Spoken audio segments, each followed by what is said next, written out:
अस्सलाम वालेकुम जी। मैं हूं मोहम्मद अब्बास मुसाफिर और मैं दिखा रहा हूं आपको गुजरांवाला। तो गुजरांवाला के साथ साथ जो बुजुर्ग हैं, बड़े हैं, उनसे भी मिलना चाहिए, बातें करनी चाहिए ताकि हमें पता चले कि इससे पहले भी उन्होंने कैसी ज़िंदगी गुजारी। और मैं इस वक्त बैठा हुआ हूँ, राना अब्दुल सत्तार खान साहब हैं। इन्होंने मुझे बताया जी कि उस वक्त मैं 16 साल का था जब पाकिस्तान बना था। तो 16 साल एक अच्छी उम्र होती है, बंदा जवान होता है। तो आए जी, हम इनसे कुछ बातें करते हैं। अस्सलाम वालेकुम राना साहब। राना साहब हमें बताएं, जनाब, हमें। उस वक्त मेरी उम्र 16 साल की थी। अच्छा। 7 ਵਜੇ ਤੇ लेकर ਸਾਡਾ ਹਮਲਾ ਹੋਇਆ ਸੀ। ਰਿਆਸਤ ਪਟਿਆਲੇ ਵਾਲੇ ਨੇ ਫੌਜ ਚਾੜੀ ਸੀ। ਸਾਡਾ ਪਿੰਡ ਬਹੁਤ ਬੜਾ ਸੀ ਤੇ ਜਨਾਨੀਆਂ ਕੇ ਵੀ ਖੂਹ ਭਰ ਕੇ ਕਤਲਾਮ ਹੋਇਆ ਬੜਾ ਜਿਹਾ, ਕੋਈ ਹਿਸਾਬ ਨਹੀਂ। ਬਹਿਣੀਆਂ ਚਲ ਗਈ ਜੀ ਖੂਨ ਕੀ। ਅਸਾਂ ਦਰਖਾਸਤੀ ਸੀ ਵੀ ਗੋਰਖੇ ਆਉਣ ਤੇ ਫਿਰ ਅਸਾਂ ਪਿੰਡ ਵਿਹਲਾ ਕਰਨਾ। ਉਹ ਜਨਾਬ हमारे ਨਾਲ पटवी की चौकी थी। वो पुलिस वाले आएंगे। उन्होंने कहा कोर्ट में मैं देखा क्या बन रहा सवेर का।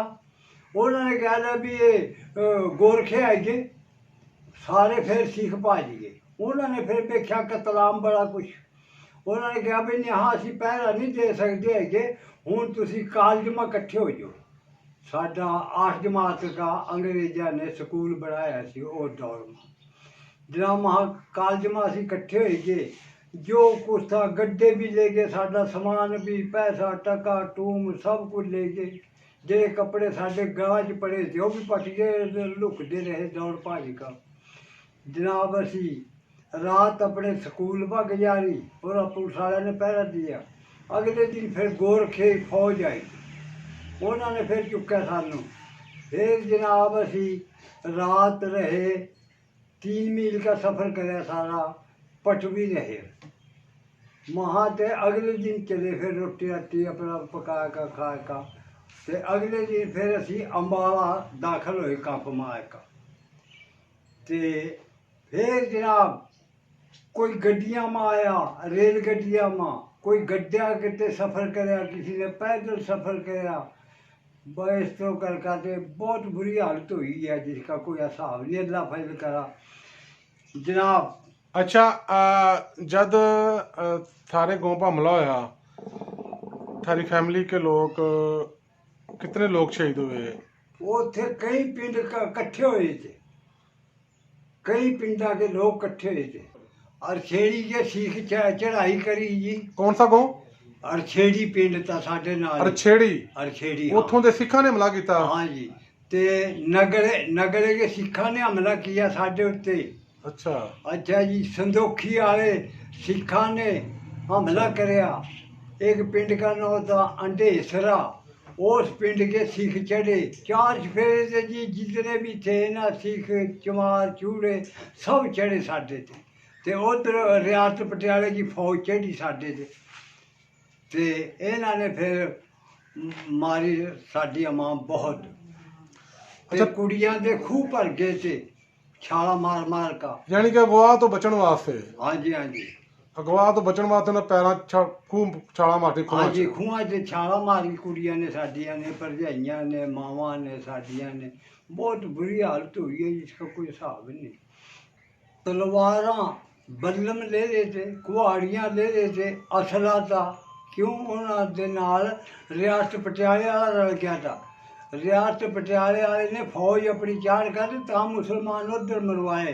जिहदा हिसाब कोई नहीं, क्या हिसाब कुछ ना पूछा। बोल सानू पानी भी नहीं उन्होंने पीन दिया है। छपड़ियां मां गंदियां मां महा भी उन्होंने जहर घोल दिए। अच्छा, यानी कि जेडे कोई छप्पड़ थान, हाँ छप्पड़ के गंदे पानी वाले। हाँ भी राह मां पानी पी ले। रगा साडी खुशक हुई थी डर मां ते भी पानी पी ले नहीं, कपड़ा घेर का पुल का चलो। महा भी उन्हें जहर पा दिया, वो भी नहीं पानी सानू पीन दिया उन्होंने। अच्छा। हाँ जी। ਲੋ ਜੀ, ਤੁਸੀਂ ਇਹਨਾਂ ਦੀ ਗੱਲਾਂ ਸੁਣ ਰਹੇ ਸੋ ਤੇ ਤੁਹਾਨੂੰ ਪਤਾ ਲੱਗ ਗਿਆ ਹੋਣਾ ਕਿ किन्नी जद्दोजहद तो बाद पाकिस्तान हासिल किया गया है। तो जो दोस्त पंजाबी नहीं समझते उनके लिए ये उर्दू में चंद अल्फाज हैं कि उन्होंने बताया है कि जब हम पे हमला हुआ है, कत्ल गारत हुई है, बहुत सारी मुश्किलात का सामना करना पड़ा है, बहुत कुछ कुर्बान करना पड़ा है, फिर आके पाकिस्तान बना है। तो इसलिए हमें पाकिस्तान जेड़ा- की कदर करनी चाहिए। या कुछ और कहना चाह रहे हैं जी? ਜਦੋਂ ਜੀ ਸਾਡੇ ਤੇ ਹਮਲਾ ਹੋਇਆ ਸਾਡੇ ਪਾ ਕੋਈ 2-3 ਬੰਦੂਕਾਂ ਸੀ ਐਡਾ ਅਸਲਾ ਵੀ ਕੋਈ ਨਹੀਂ ਸੀ ਉਹ ਰੌਂਦ ਰੂੰਦ ਮੁੱਕ ਗਏ ਫਿਰ ਅਸੀਂ ਲੁਕਦੇ ਫਿਰੇ ਭਾਈ ਤੇ ਉਹਨਾਂ ਨੇ ਫਿਰ ਸਾਡੇ ਤੇ ਕੁਹਾੜੀਆਂ ਵਜਾਈ ਜੀ ਮਾਰਿਆ ਫਿਰ ਸਾਨੂੰ ਕੋਈ ਹਿਸਾਬ ਨਹੀਂ ਬੜਾ ਕਤਲਾਮ ਹੋਇਆ। ਅੱਛਾ, ਜਦੋਂ ਉੱਥੇ ਉਸ ਪਿੰਡ ਦੇ ਵਿੱਚ ਕੋਈ ਹਿੰਦੂ ਜਾਂ ਸਿੱਖ ਰਹਿੰਦੇ ਹਨ? ਉਹ ਖੱਤਰੀ ਰਹਿੰਦੇ ਸੀ। ਇੱਕ ਬਾਜ਼ਾਰ ਸਾਡਾ 5 ਦੁਕਾਨਾਂ ਦਾ था कोलगुना खतरिया का। यानी कि एक पूरा बाजार सी। हाँ जी हाँ जी, हर एक सौदा ਉਹਨਾਂ पर मिल गया था। बहुत 8 नंबरदार थे मेरे पिंड च। यानी कि 5 ਦੁਕਾਨਾਂ ਸਨ ਖਤਰੀਆਂ ਦੇ ਬਾਜ਼ਾਰ 'ਚ। हाँ जी हाँ जी, 5 दुकाना। ਠੀਕ ਹੋ ਗਿਆ। ਤੇ ਉਥੋਂ ਹਰ ਕਿਸਮ ਸੌਦਾ ਮਿਲ। ਉਹਨਾਂ ਦਾ ਰਵੱਈਆ ਕੈਸਾ ਸੀ ਤੁਹਾਡੇ ਨਾਲ? है जी, ਉਹਨਾਂ ਦਾ ਤੁਹਾਡੇ ਨਾਲ ਸਲੂਕ ਕੈਸਾ ਸੀ? ਉਹਨਾਂ ਦਾ ਜੀ ਇੱਕ ਬੱਲੂ ਬਾਣੀਆ ਹੋਇਆ ਸਾਡੇ ਭਾਈ ਦਾ। ਉਹਨੇ जनाब 1 रुपया एक टीन भर का रुपया का चांदी का हाँ। ਉਹਨੂੰ ਦੇ दिया। ਅੱਛਾ। ਲੈ ਗਏ ਬਈ ਨਿਹਾ ਸੀ ਸਾਡੇ ਪਾ ਕੰਮ ਪਹੁੰਚਾਈ ਸੀ। ਉਹਨੇ ਜਨਾਬ ਕੋਈ ਪੈਸਾ ਨਹੀਂ ਪਹੁੰਚਾਇਆ। ਉਹਨੇ ਕਿਹਾ ਚਲੋ ਓਏ ਅੱਛਾ, ਕਿਹਦੇ ਕੋਲ ਛੱਡ ਕੇ ਆਏ ਸੀ?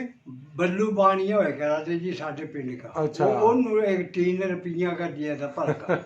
ਤੇ ਇਹਦਾ ਉਹ- ਮਤਲਬ ਹੈ ਬੱਲੂ ਬਾਣੀ ਦੀ ਜਿਹੜੀ ਲਾਤ ਹੈ ਤੁਹਾਡੀ ਮਕਰੂਜ਼ ਹੈ। ਹਾਂਜੀ ਲੈ ਜੀ ਲੋ ਜੀ, ਬੱਲੂ ਬਾਣੀਏ ਦੇ ਖਾਨਦਾਨ ਦੇ ਅਗਰ ਕੋਈ ਇਹ ਵੀਡੀਓ ਵੇਖਣ ਤੇ ਉਹ ਦੇਣ 'ਚ ਰੱਖਣ ਕਿ ਉਹ ਕੋੜਵੇ ਵਾਲਿਆਂ ਦੇ ਰਾਣਾ ਅਬਦਸਤਾਰ ਖਾਨ ਸਾਹਿਬ ਦੇ ਖਾਨਦਾਨ ਦੇ ਮਕਰੂਜ਼ ਨੇ।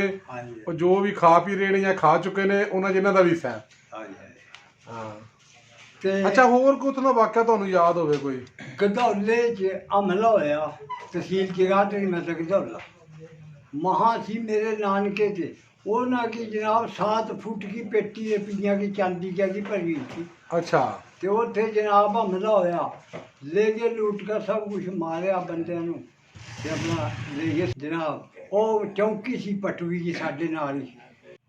ਪਟਵੀ ਆਏ ਚੌਂਕੀ 'ਚ ਸਾਡੀ ਪੁਲਿਸ ਸੀ। ਉਹਨਾਂ ਨੇ ਜਨਾਬ ਸਾਡੀ ਹਾਲਤ ਵੇਖੀ।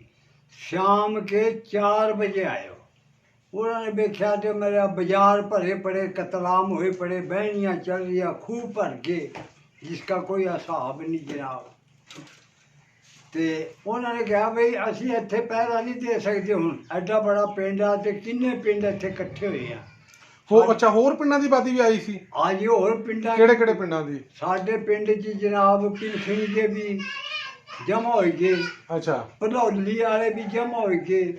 ਨਸੜੌਲੀ ਵਾਲੇ ਵੀ ਜਮ੍ਹਾਂ ਹੋਏ ਗਏ ਤੇ ਕੁਝ ਗਣੇਸ਼ਪੁਰ ਕੇ ਤੇ ਇਸ ਤਰ੍ਹਾਂ ਕਰਕੇ ਜੀ ਸਾਬਾਂ ਪਰ ਕੇ ਤੇ ਇਸ ਤਰ੍ਹਾਂ ਕਰਕੇ ਜੀ 4 ਫੇਰ से ਸਾਡੇ ਪਿੰਡ 'ਚ ਸਾਰੇ ਪਿੰਡ ਇਕੱਠੇ ਜਮ੍ਹਾਂ ਹੋਏ ਗਏ थे। ਸਾਡੇ ਪਿੰਡ ਦਾ ਬੜਾ ਹਬਕਾ था। ਜਦੋਂ ये फौज ना चढ़ा तो ਅਸੀਂ ਉਹਨਾਂ पर कदम उठते ਸੀ।